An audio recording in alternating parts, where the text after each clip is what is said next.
We have a little WhatsApp group with some brothers. And I see this every day. Every day, someone will ask a question in the group, and some brother who has no knowledge will answer it. And he's talking from a place of complete and utter ignorance.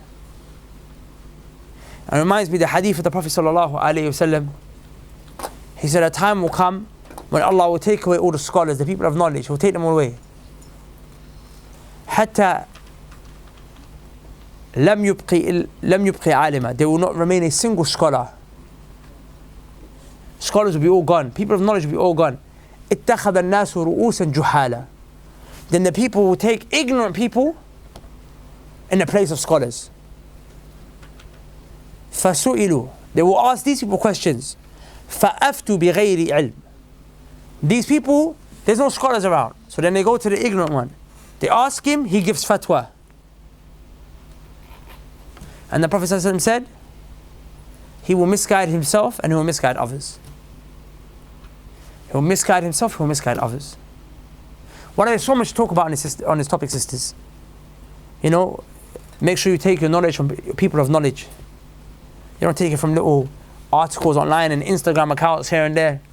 Recently there's a whole thing, you know, there's brothers on Instagram, and it's like, these guys, I know many of them, and they haven't studied. Nothing.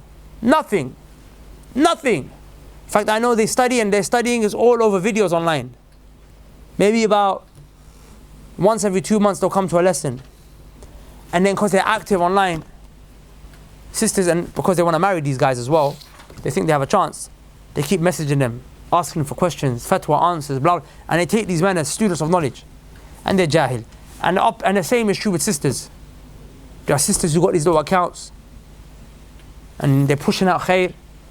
And people who are ignorant look at them and they say, wow, this is a knowledgeable sister. But in essence, she's dumber, and he's more stupid than my family's donkey. My family doesn't have a donkey. But it's a saying that the scholars will say. They will say, this person is more stupid than my family's donkey. The donkey has more knowledge. Because the donkey will not talk about Allah without knowledge. Does that make sense? So people need to be very scared of talking without knowledge and acting without knowledge. Talking without knowledge, Allah subhanahu wa ta'ala mentioned it after shirk. وَلَا تَقُولُوا عَلَى اللَّهِ مَا لَا تَعْلَمُونَ. Don't speak about Allah what you don't know. Don't speak about Allah what you don't know. Rabi'atul Ra'i, rahimahullah, who's a teacher of Imam Malik, one day in Medina he burst into tears, screaming, crying. Like you lost someone. And they asked him, why are you crying so much? He said, I'm crying because today an ignorant person gave fatwa. An ignorant person said, let me answer your question.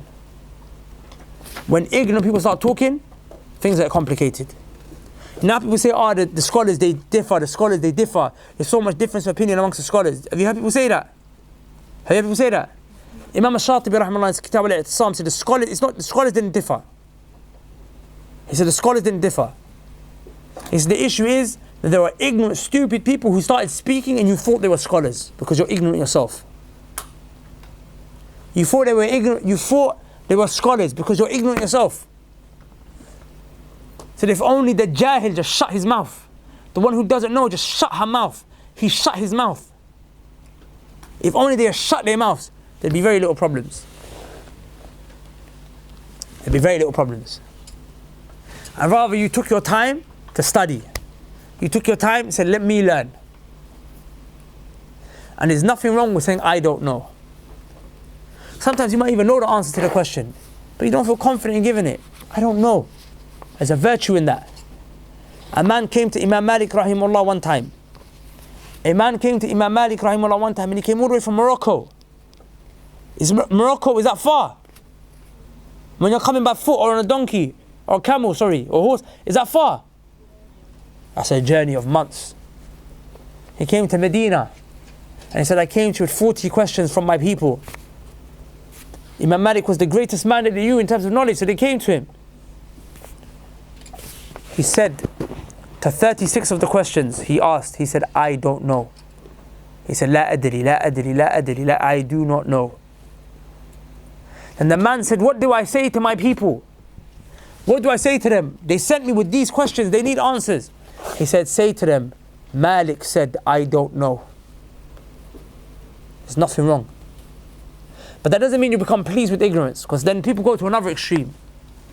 They love to stick to I don't know. And then they just stay happy like that. No. If you don't know, now it's your job to find out. فَاسْأَلُوا أَهْلَ الذِّكْرِ إِن كُنْتُمْ لَا تَعْلَمُونَ. Go and ask the people of knowledge if you don't know. Find out. Does that make sense? Hey guys, I really hope that you benefited from that video. Before you go, I want to ask you a really important question. Have you guys ever thought about studying Islam and seeking knowledge? If not, then I want you to reflect upon this hadith of the Prophet ﷺ. The Prophet said that seeking knowledge is obligatory upon every single Muslim. Of course, that doesn't mean you have to be a scholar, but you have to know the basics in order for you to be the best possible slave and worshipper of Allah that you can possibly be. So we decided to provide a solution for this.